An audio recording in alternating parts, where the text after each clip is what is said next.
Hello, and I have a new reflection for you.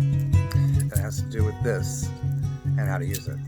So, one of the practices that is absolutely beautiful to help us develop more compassion and wisdom and inner strength is a practice called the Rigsum Gompo. Rigsum Gompo means like the three protectors, or the three types of protectors. And they are Avalokiteshvara, which is the Bodhisattva of compassion, Manjushri, who is the Bodhisattva of wisdom, and Vajrapani, who is the Bodhisattva of inner strength, inner power. So the Tibetan names, Avalokiteshvara is Chenrezig, Manjushri is Jampayang, and Vajrapani is Chanadorji. And I'm going to have a photo right here. Chenrezig, or Avalokiteshvara, is white with 4 arms, and Manjushri, or Jampayang, is yellow, holding a sword above his head. And this is the sword that cuts through wisdom. It's not used against living beings. And then Vajrapani, or Chanadorje, means the one who's holding the Vajra in his hand. And he's blue, surrounded by an aura of flames, and holding a Vajra, and standing in a wrathful pose. So these, for us to develop these different mindsets, mental attitudes, compassion, wisdom, and inner strength, without a visual, a mental object, because compassion, what does that look like? Wisdom, what does that look like? Inner strength, what does that look like? We need to have a visual image so that it can draw that energy into us and be able to develop it further and further. Part of Buddhist perceptual theory is talking about how perceptions create our reality. And so when you ask a Tibetan, what does compassion look like? Avalokiteshvara is the image.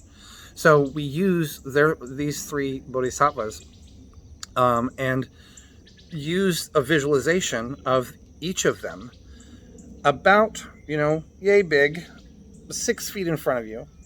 So like how long it would be, the distance away from you to them is lay down on the ground and place your hands all the way out. That's about how far away they are, the full prostration away. And they're about at the level of your forehead. And you put your hand out like this. I crush your head, I crush your head. And they're about that far away. And you want to visualize when you're reciting each one. So we start with Chenrezig. And we visualize light coming out of his 3 doors, the crown and the third eye, the throat and the heart. And this white light is filling us. And as it fills us from bottom to top, as you're reciting the mantra, Om Mani Padme Hum, as you recite that mantra, you fill all the way up with compassion, like a vessel being filled with this nectar of great compassion. And then you do the same visualization when you're done with that one, with Avalokiteshvara, or Chenrezig. Then you move on to Jampayang. And you see him in the same space, now is sending yellow light from these 3 doors. Yellow light is filling you. Yellow is the color of increase. And it fills you with wisdom and intelligence.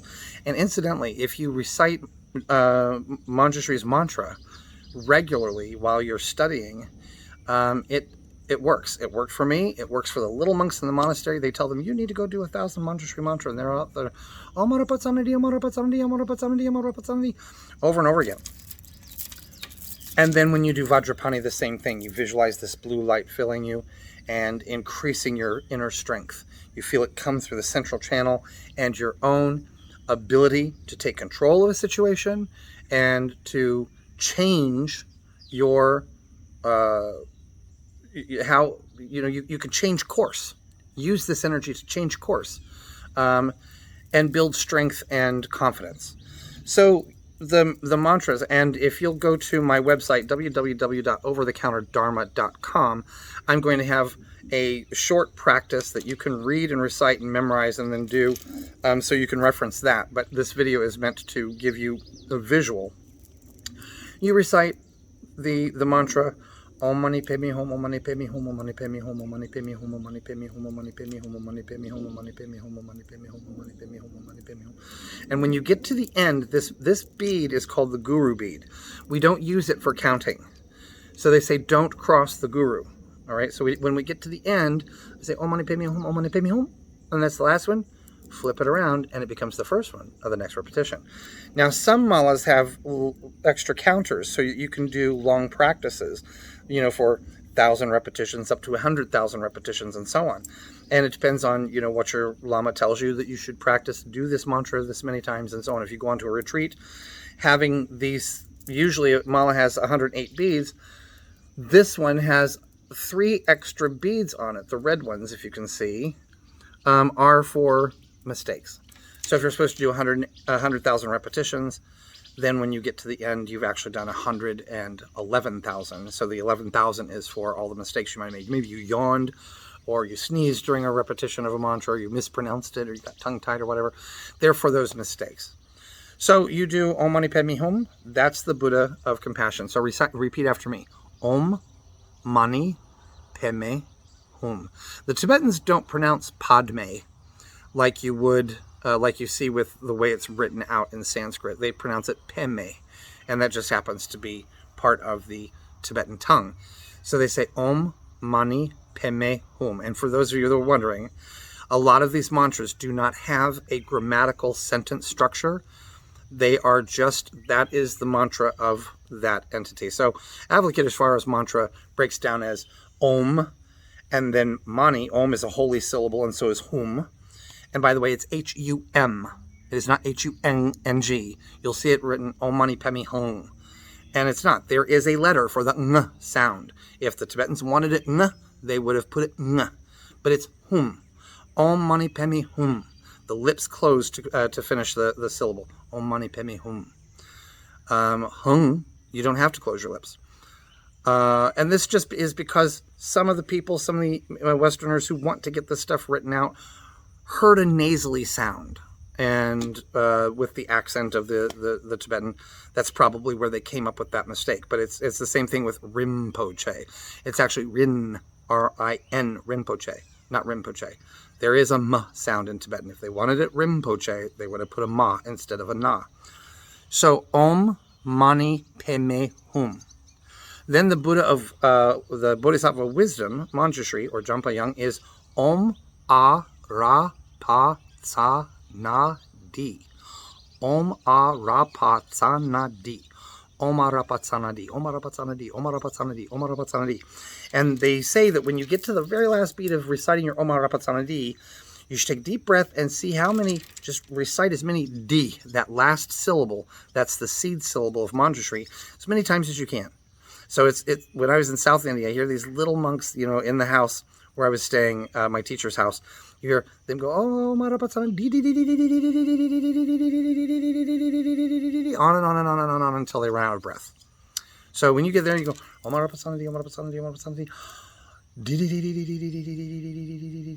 and just visualize that light filling you with wisdom. And if you're studying a particular text, visualize that every little molecule and speck in that light is filled with texts.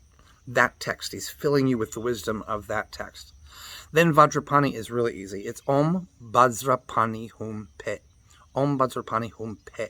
It looks like Om Vajrapani Hum Fat, P-H-A-T, but that is pronounced Pe, okay? Om Bajra, and in the Tibetan tongue, it's Bajra, not Vajra. Om Bajra Pani Hum Pe. Om Bajra Pani Hum Pe. And you do the same visualization, filling you, and you feel your own inner strength rise. Now, there's a deeper meaning to these three, where you have the central channel, which goes from the perineum up to the crown. This is a central channel, like an energy channel. Some believe that it might be the vagus nerve, in which all our emotions are moving up and down into the body from the brain and such. But they say it's a long straw of light that is blue on the outside and red on the inside. And that is your energy. That's your Vajrapani. That's your central channel. Then you have where your nostrils hook. Both of these two side channels go back like a shepherd's hook across the back of the head, and then crisscross at each of the chakras, and hook in 4 fingers underneath the navel into the central channel. They don't go to the base chakra, and so they hook in there. And one side is your compassion, the other side is your wisdom. And so they're all three working to cleanse and to build the strength in compassion, wisdom, and power of you. So these mantras are wonderful practice to do every day. And wake up in the morning and make your offerings and recite your affirmations that are part of your daily practice. And then sit down and do these visualizations. Visualize the the Bodhisattva of compassion, sending you compassionate energy through Om Mani Padme Hum. Then Manjushri sending you wisdom through Om Arapat-Samadi, and Vajrapani sending you inner strength through Om Vajrapani Hum Pe. This is a wonderful reflection to do every day.